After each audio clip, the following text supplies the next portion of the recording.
ഒരു ചിക്കൻ ബിരിയാണി ഉണ്ടാക്കിയതിനെ ഇനി ഞാൻ കേൾക്കാത്തതായിട്ടൊന്നും ബാക്കിയില്ല. അപ്പം ഞാൻ വിചാരിച്ചു പറഞ്ഞവരുടെ ആ ചൂടും കേട്ട എൻ്റെ ചൂടും ഒന്ന് അടങ്ങുന്നതിന് മുമ്പായിട്ട് ഒരു ബീഫ് ബിരിയാണി അങ്ങ് കാച്ചിക്കളയാന്ന്. അങ്ങനെയല്ലേ ചെയ്യണ്ടേ? നിങ്ങൾ പറ കേട്ടോ.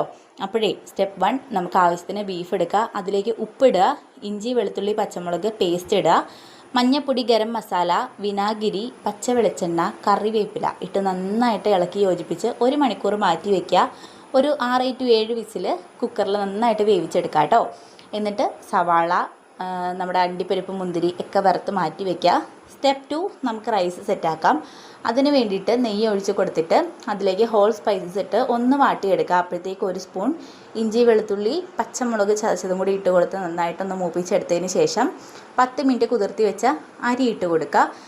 അപ്പോഴത്തേക്ക് 1 ഗ്ലാസ് അരിക്ക് 1.5 ഗ്ലാസ് വെള്ളം എന്നുള്ള രീതിയിൽ വെള്ളം കൂടി തിളപ്പിച്ച് മാറ്റി വയ്ക്കുക കേട്ടോ.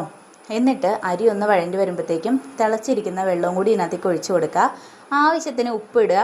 1 സ്പൂൺ ബിരിയാണി എസൻസും കൂടി ചേർത്ത് നന്നായിട്ട് ഇളക്കി യോജിപ്പിച്ച് ഒരു മീഡിയം ടു സിമ്മിലിട്ട് അങ്ങനെ അടച്ച് മാറ്റി വയ്ക്കുക കേട്ടോ. അരി നന്നായിട്ട് വെന്ത് വരുമ്പോൾ അതങ്ങനെ ഇറക്കി വയ്ക്കുക. സ്റ്റെപ്പ് 3, നമുക്ക് ഗ്രേവി സെറ്റാക്കാം.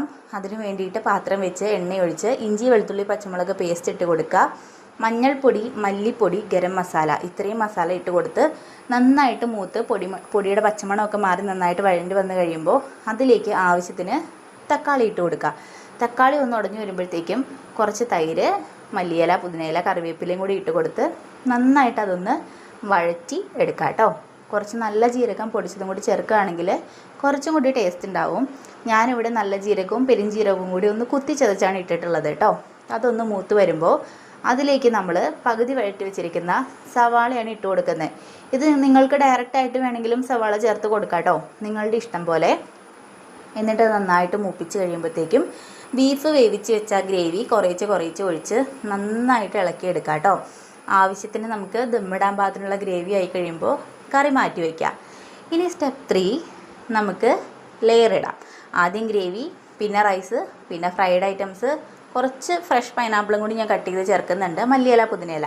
ഇങ്ങനെ 2-3 ലെയറായിട്ട് ലെയർ ചെയ്ത് സെറ്റ് ചെയ്ത് ഒരു 5 മിനിറ്റ് ദം ചെയ്യാനായിട്ട് വെക്കാം കേട്ടോ. എന്നിട്ട് തുറക്കുമ്പോഴത്തേക്കും ഒരു മണങ്ങ് വരും. അപ്പോഴേ നിങ്ങൾ ഈ ബിരിയാണിയൊക്കെ ഒന്ന് ട്രൈ ചെയ്ത് നോക്കണു കേട്ടോ. അപ്പോഴത്തേക്ക് ഞാൻ പോയിട്ട് കമൻറ്റ് ബോക്സ് നിറയ്ക്കാനുള്ള അടുത്ത ഐറ്റമായിട്ട് ഓടി വരാവേ. അപ്പോൾ ഇതെന്തായാലും മസ്റ്റ് ട്രൈ ആയിട്ട് നിങ്ങൾ ചെയ്ത് നോക്കണം കേട്ടോ.